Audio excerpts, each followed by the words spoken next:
Your support keeps these stories alive. Like, subscribe, and ring the bell. The day I got the call about my dad, I was eating leftover Chinese on the floor of my half-unpacked apartment. It was late spring, one of those deceptively warm days where the sun mocks you for wearing a jacket.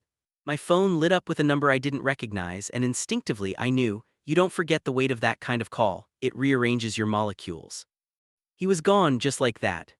He wasn't sick, he wasn't old, he had plans for the weekend. We were supposed to get lunch at the old sandwich shop he liked. He texted me about it 2 days before. The message just said, roast beef, noon. That was my dad, brief, blunt, but always there. The funeral was a haze. I remember the smell of carnations and stale church coffee. People I hadn't seen since high school shook my hand and tilted their heads in sympathy. Some people cried more than I did. I wasn't ready to cry. Grief didn't hit me like a wave, it was more like a steady suffocation, a slow drowning in memories I wasn't ready to process. Claire didn't show up. That fact was strangely comforting. I didn't have to pretend. I didn't have to do the tight-lipped smile and the shallow thanks for coming, while remembering all the times she called my father your dad, like he was some stranger who'd wandered into her life and not the man who paid for her braces and taught her how to parallel park. We weren't close, we were never close. When our parents married, I was 15. Claire was 16 and already full of resentment toward me, toward my dad, toward the world. She made it clear that she didn't see me as family, she didn't want a sister, and she sure as hell didn't want my dad. I gave up trying to bond with her after the third time she told someone at school we were just roommates. When she made sure to crop me out of family photos before posting them online. When she snatched the birthday card my dad got her, read it in front of me, and scoffed at the word daughter. She rolled her eyes and muttered, "He's not my dad," before stuffing the cash in her back pocket. I learned to stop expecting anything from her. But despite all of that, and despite the years of distance, silence, and her passive-aggressive digs, I didn't expect her to reach out like that. 2 days after the funeral, while I was still sleeping on the couch because I couldn't bring myself to sleep in Dad's bed, I got a Facebook message from Claire. "Hey, sorry about your dad. I know this is a weird time, but I was wondering, would you mind if I moved into the house for a while? I'm going through some stuff. I lost my place. It would just be temporary. I thought maybe we could be there for each other, sisters." I stared at the message for a long time, not because I was considering it, but because I couldn't believe the audacity, the timing, the way she twisted the knife with that one word, sisters. I didn't answer right away. I closed the message and walked to the kitchen. I opened the fridge, looked at the untouched casserole someone had dropped off, closed it again, and went outside to sit on the porch. My dad built that porch. He laid every damn plank by hand. I remember him swearing at the crooked wood, sweating through his shirt, and grinning like a fool when it was finally done. He called it his thinking porch. I sat there and thought about how Claire never visited unless she needed something, about how she never once called on his birthday, about how she didn't even send a condolence text after he died, just jumped straight to, "Can I live in the house you inherited for free?" I thought about how quiet the house was now, how it still smelled like his aftershave, how his boots were still by the door. And I knew I wasn't going to share this house, not with her. Not with someone who never treated him or me like family. Not ever. The days after Claire's message felt surreal. You'd think grief would be the hardest thing to carry after losing your father, but no, it was the expectation, the entitlement, the passive-aggressive guilt from people who suddenly remembered I existed. I sat in Dad's old recliner, the one that creaked when he leaned back with his crossword puzzle and a cold glass of iced tea, and reread the messages again. "We're sisters now, and he wouldn't want me homeless." That line stuck in my throat like a dry pill. Claire, the same person who once told me, "You're not my real family, so stop acting like we're close," had now appointed herself kin when it served her. She hadn't even come to the funeral. I had stood there alone, watching my father's casket lower into the earth while she updated her Instagram story from some beach resort, and now she wanted the house. What broke me wasn't the request, it was the shamelessness. I didn't respond right away. I needed time to breathe, to process, but the silence only seemed to fuel her fury. 3 days later, I got a second message. This one was longer, nastier, and peppered with quotes like, "You're holding a grudge over teenage drama," and "He raised me too, whether you want to admit it or not." That last part, it made me laugh. My dad had tried with Claire, really tried, but she never let him in. She treated him like an ATM with a fake last name. Birthday calls, rare. Holidays, only if there were presents involved. and let's not even get into how she used to roll her eyes at everything he said, like breathing the same air as him was a chore. And then came the text from my stepmom. "He loved both of you, you're being cold. He would have wanted us to come together now, not tear each other apart." I stared at that sentence for so long my eyes blurred. Not because it hurt, because it was so predictable. Of course she would say that. Of course she would play the unity card after years of silence. Where was this coming together when my dad was sick, when I was driving him to appointments, when I sat up at 3 a.m. googling symptoms and side effects? Where was the unity when the hospice nurse asked if anyone else would be staying the night and I had to say, "No, just me again"? Claire wasn't there. My stepmom wasn't either. I was the one holding his hand at the end. I was the one who spoon-fed him mashed potatoes when he couldn't lift a fork. I was the one who called the lawyer, signed the paperwork, and stood in the kitchen at 2 a.m. wondering how I would ever breathe again without hearing his voice say, "Hey, kiddo." So no, I didn't feel bad for saying no. I felt mad that they thought I should. But that didn't mean the pressure stopped.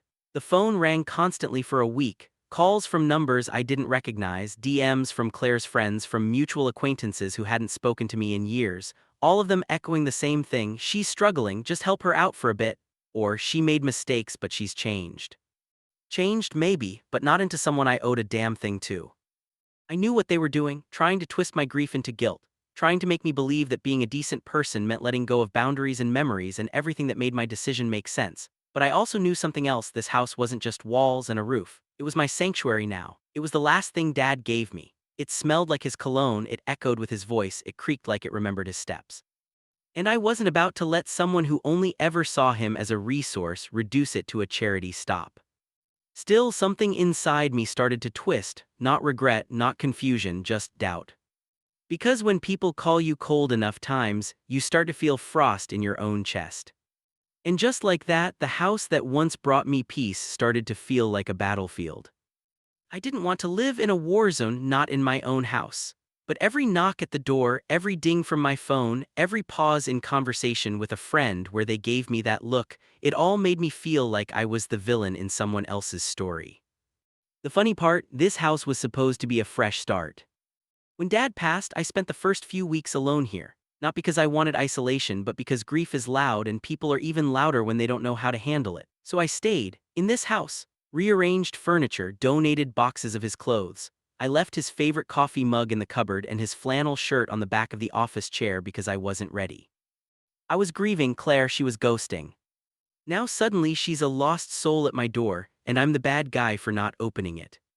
But let's rewind, because this didn't start with her message.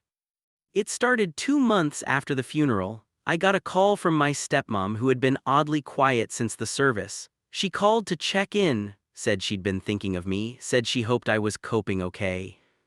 I wanted to believe it was real, that maybe without Dad between us we might finally be honest. But then she asked about the house. Specifically, if I'd considered selling it or renting part of it to help someone out. Someone. Not Claire, just someone. The moment I said no, I'm keeping it, her voice chilled. You could hear the smile vanish. A week later, Claire's message landed, like clockwork. And then came the guilt campaign. I kept replaying the timeline because it all felt orchestrated. My stepmom, who once said you and Claire will never be close, now suddenly believed we were sisters through and through. Claire, who used to slam her bedroom door in my face and whisper that I wasn't her real sibling, now decided this house was a shared legacy. They didn't want family, they wanted the property. But still, I wasn't angry, not at first. I was sad. Sad that even in death my dad couldn't give me peace without a fight. That the only thing he left me came with strings and people ready to wrap those strings around my throat if I didn't dance the way they wanted. And what stung even more, Claire started rewriting history. She posted online, vague, emotional updates that made it sound like she was the grieving daughter left out of her father's legacy. She called him her second dad. She posted a throwback photo from a Christmas she barely showed up to, captioned with "Miss you every day." And her friends ate it up. They messaged me things like, "Can't believe you'd turn your back on your sister," and "He'd be disappointed in you." One even tagged me in a post calling me greedy. Meanwhile, I was still putting flowers on his grave every Sunday. I stopped answering calls, blocked numbers, kept my door locked even during the day. But the worst moment, it came a few nights later. I woke up around 2 a.m. to find someone had left a note on the porch, no envelope, no signature. It read, "You're not the only one who lost him." It was taped to the door with black duct tape, chilling in its simplicity. I stood there barefoot staring at it in the glow of the porch light, my breath visible in the cool air. The silence around me was heavy, like the house itself was holding its breath. And for the first time since the funeral, I felt afraid. Not because I thought Claire was dangerous, but because I realized how far she was willing to push the lie, to make herself the victim, to erase 12 years of rejection and rewrite herself as the grieving daughter. The house was starting to feel smaller, not physically, but emotionally. The walls were echoing with noise that wasn't mine, her voice, their messages, the judgment of strangers who knew nothing but what she fed them. And I knew this was only the beginning. They weren't going to stop. But neither was I. Because this wasn't just about a house. This was about a boundary I refused to let them cross. Dad wasn't rich. This house wasn't some grand estate tucked away in the hills. It was a modest 2-bedroom with a wraparound porch and a creaky third stair that always gave you away if you tried to sneak in past midnight. But it was his. And more importantly, it was mine now. He left it to me without conditions. No legal gray area, no shared ownership, no confusing trusts or loopholes, just a clean, signed will and a title with my name. He knew what he was doing, and honestly, I think he knew this would happen. See, Dad was a man who paid attention. He didn't say much, but he saw everything. He saw how Claire never invited him to her graduations, how she skipped holidays, ignored birthdays, and only called when she needed help with rent or repairs. He never said a bad word about her, but I remember the look in his eyes when she'd cancel on him last minute, or when she'd show up for 15 minutes on Christmas and then leave before dinner. He never said it, but I think he knew where the love really was, who showed up, who stayed. And I think leaving the house to me was his way of saying it out loud. But the funny thing about people like Claire, they don't want what they have, they want what they think they've been denied. Suddenly, the girl who told everyone I wasn't real family wants a key to my front door. She wants to walk barefoot through the living room and sit on the couch where Dad and I watched reruns of Jeopardy. She wants to sleep in the bedroom where I sobbed for hours after picking up his ashes from the funeral home. She wants to take without ever having given. And the more I said no, the more she spun her story. At first, it was just emotional manipulation, private messages, late-night texts, dramatic posts. Then she got strategic. Claire started reaching out to old mutual friends from our teenage years. People I hadn't spoken to in a decade were suddenly messaging me, saying things like, "Hey, Claire told me you're making things really hard for her right now. I heard you're keeping her out of the house like she's some stranger. She said your dad always wanted her to live there too." One even said, "Isn't it just a house? Isn't family more important?" Yeah, family. The same family who posted memes about real sisters and blood doesn't make you family, love does, while Claire literally blocked me on social media until she needed something. I couldn't help but laugh, not because it was funny, but because of the sheer audacity. Where was this energy when Dad was in the hospital? Where was this sisterhood when he asked her to visit and she didn't have time? Where was all this love when I was the one wiping his chin and signing his hospice paperwork while she was at brunch? They didn't want the grief, they didn't want the responsibility. They wanted the prize. But the truth is, this house is soaked in memories, some beautiful, some unbearable. It's where Dad built his last garden, where we argued about politics over dinner, where he gave me a worn-out photo album filled with baby pictures of me, not Claire, just me. He didn't forget her, he just chose me. And that's something she can't handle. So instead, she rewrites the story. She was shut out, she was erased, she was owed.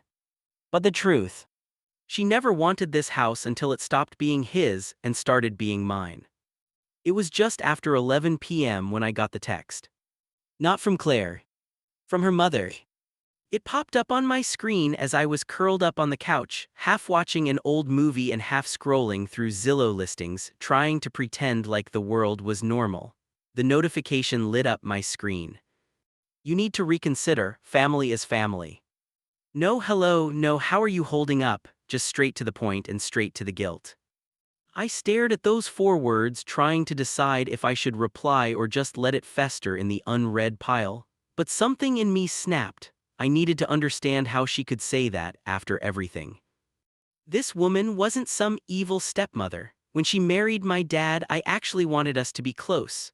I remember buying her a birthday card that first year, one of those cheesy Hallmark ones with flowers and glitter, because I wanted her to know I was open, willing. But over time, it became clear that Claire was the sun around which her mother orbited and I was just space debris. When Claire ignored my dad, rolled her eyes at him, or refused to visit, she excused it with "she's going through a lot right now." When I tried to stand up for him, she told me I was being dramatic or too sensitive. And now, a year after Dad passed, after Claire skipped the funeral and only reached out when the house became available, her mother had the audacity to say, "Family is family." So I replied. I didn't yell, I didn't insult, I simply said, "I wish that had been true when he was alive." There was no answer, just silence. But that message was all I needed to send. Because the truth is, they were never a family. They were a unit when it suited them, when there were benefits, attention, or money, but they weren't there when it mattered. Dad spent his final days asking if Claire would stop by. He didn't ask for gifts or apologies, he just wanted to see her. She never came, not once. And now her mother wanted to guilt me into letting Claire into the only thing he left behind, the home where I sat by his bed and held his hand as he passed. No, just no. I don't owe them anything. I'm not trying to be cruel, but I've spent my entire life being understanding.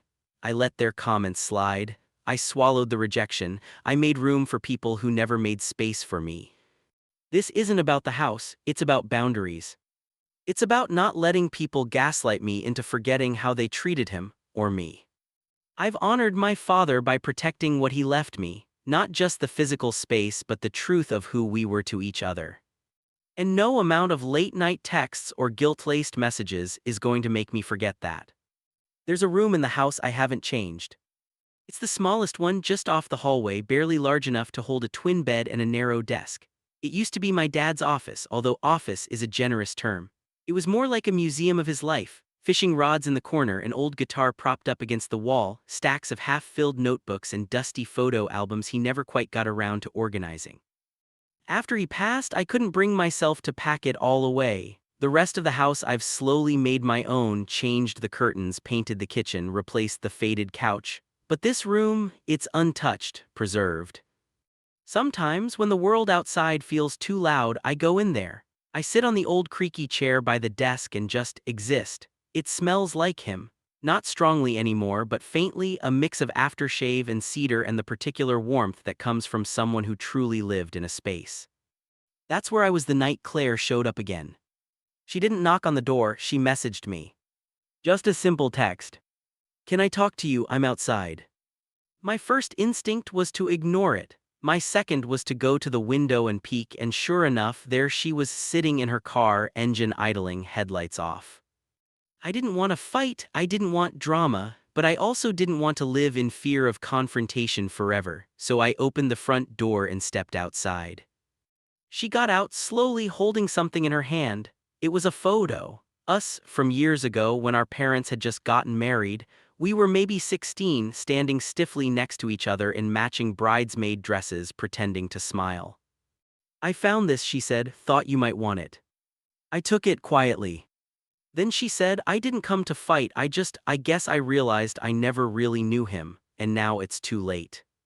I wasn't sure what to say. Was this guilt, a performance, or was it genuine? She kept talking, told me how hard things had been, how she didn't know how to grieve someone she'd always kept at arm's length, how the silence from me, the rejection, had hit her harder than she expected. "I know I wasn't fair," she said, "but it's not like I hated you, I just didn't know how to be part of this, of you and him." The porch light buzzed above us. Somewhere down the street, a dog barked. I just stood there holding that photo, looking at the ghost of a family that never really was. Then I said, "I'm not the one you should have said all this to." She nodded, and for once she didn't argue. She got back in her car, drove away. I stayed on the porch a while longer, holding the photo, thinking of the room behind me, that little memory room filled with dust and echoes and love. I didn't let her inside, but maybe, just maybe, I let a tiny part of the anger go. Not for her. For me. After Claire left that night, something in me started to shift, not dramatically, but like a slow, quiet tide rolling in over the sand. I began thinking more deeply about the word family, about what it meant and what it didn't. You see, for years I carried guilt, not because I owed anyone anything, but because I'd been taught to feel guilty when I set boundaries, when I said no, when I protected myself from people who only showed up when they wanted something. Growing up, I always thought family meant unconditional love. The people who'd show up when it mattered. The people who wouldn't need to be asked to care. That's how it was with my dad. He wasn't perfect, but I never questioned whether I mattered to him. His love was quiet, stable, steady, like the hum of the heater during a snowstorm, barely noticeable unless it stopped. Claire wasn't that. She never called my dad dad, not once. Not even when he drove her to school or paid for her summer camp when her mom couldn't. Not when he helped her with college applications or cheered for her at soccer games. She kept him and me at arm's length, not cruelly, just deliberately. And I accepted it. I didn't push. I didn't demand a sisterly bond. I figured she had her world, I had mine, and we'd just coexist under the same roof until we didn't have to anymore. But after my dad passed and after the messages started, I realized something chilling. Now that she had nothing left, she remembered me. Suddenly I was her sister. Suddenly this house, the one my dad worked 2 jobs to pay off, was a family home. Suddenly I was heartless for not opening my door to someone who slammed it in my face for over a decade. It made me wonder, if my dad hadn't left me the house, would she have even reached out? I thought about that for days, especially when my stepmom sent me her message. "You're punishing Claire for being a teenager," she wrote. "Your father would be ashamed of you. Family is family." That last line burned. Because if family is just family no matter what, if it excuses the cold shoulders, the exclusion, the convenient silence, then what does that make people like my dad who actually showed up? What does that make the people we choose? The friends who comfort us, the partners who support us, the neighbors who bring us soup when we're sick. Is blood the only thing that counts? No, not anymore, not to me. That's what I realized sitting in the backyard one night with a mug of tea and a blanket wrapped around my shoulders. The stars above me looked exactly the same as they did before everything changed, but I wasn't the same. I wasn't bitter, I wasn't angry. I was awake. Claire and my stepmom wanted to rewrite history, to paint themselves into a portrait they were never truly part of, at least not in the way they now wanted to pretend. But I was done being the canvas. The house was mine. The memories inside it were mine. The grief was mine. And the peace. That was mine too. It didn't take long after my refusal for Claire and my stepmom to try rewriting the entire story. Suddenly, I was the villain, the cold-hearted one, the greedy daughter who locked out her sister in her time of need. They didn't say these things to my face, not always, but I heard it from people. A cousin messaged me out of nowhere. "Hey, heard about the house thing, are you really kicking Claire out when she has nowhere to go?" Kicking her out. She was never in. The narrative they were spinning was clear. I was holding on to a house I didn't need while my sister was suffering. And that word again, sister, it made me flinch every time someone used it, like it meant something, like it had been earned. Claire and I were never close, not when our parents were married, not after. She'd done everything she could to make sure we weren't close, and that was fine. I accepted it. But what I couldn't accept was this attempt to revise the past now that she wanted something. It was like watching someone scribble over the pages of my life with a fat black marker, trying to blur out every time she excluded me, every Christmas she left early without saying goodbye, every time she corrected someone who called us sisters. No one asked me how many times I sat at family events pretending not to notice how I was always left out of the girl talk. No one asked how often I watched my dad try to connect with her and get nothing in return. No one asked what it felt like to lose him, really lose him, and then immediately be hounded for his house. I didn't fight back publicly, I didn't post anything, I didn't go around defending myself or explaining my side. Why? Because people who really knew my dad, who really knew me, didn't need an explanation. They remembered the holidays when Claire didn't show up. They remembered how close I was to him, how I was the one who took him to appointments, managed his medications, stayed up when the coughs kept him awake at night. They knew. Still, the guilt crept in late at night like it always does. That old, sticky guilt that says, be the bigger person, maybe you're being selfish, maybe she's really struggling, maybe. But then I remembered the funeral. How Claire didn't come. How she didn't even send flowers or a message. Not a single word. And I realized that silence said more than any accusation thrown at me now. She hadn't cared when it mattered, and now that he was gone, she wanted to stake a claim in the only piece of him I had left. But grief doesn't make a stranger into family, and being related by marriage doesn't entitle you to someone's legacy.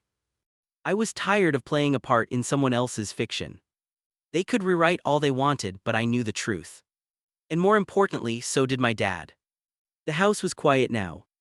Not the lonely kind of quiet, but the kind that felt earned, like stillness after a storm, like breathing after holding your breath for far too long. I started noticing the small things again, the way the sunlight crept across the hardwood floors in the morning, the way the walls still smelled faintly of my dad's cologne in certain rooms, the creak in the second step that annoyed him but made me smile every time I stepped on it. This house was his, every corner had a memory stitched into the drywall. The shelves he built in the garage, still holding half-empty paint cans and old tools. The garden bed he swore he'd get around to replanting, now a wild mess of weeds and stubborn lavender. The spot on the living room wall where he accidentally rammed a recliner and patched it himself with the wrong color paint. All these things, they mattered to me. Not because they were fancy or expensive or perfect, but because they were his. Claire didn't want the house because she missed him. She didn't want to live here because she longed to be closer to his memory. She wanted it because it was convenient, free, stable. But she'd never walked through these rooms with reverence. Never sat in the kitchen at midnight while he told old stories, sipping lukewarm coffee. Never helped clean the gutters, cursing the ladder and laughing at how stubborn he could be. And in the quiet, I understood something deeper, something painful but freeing.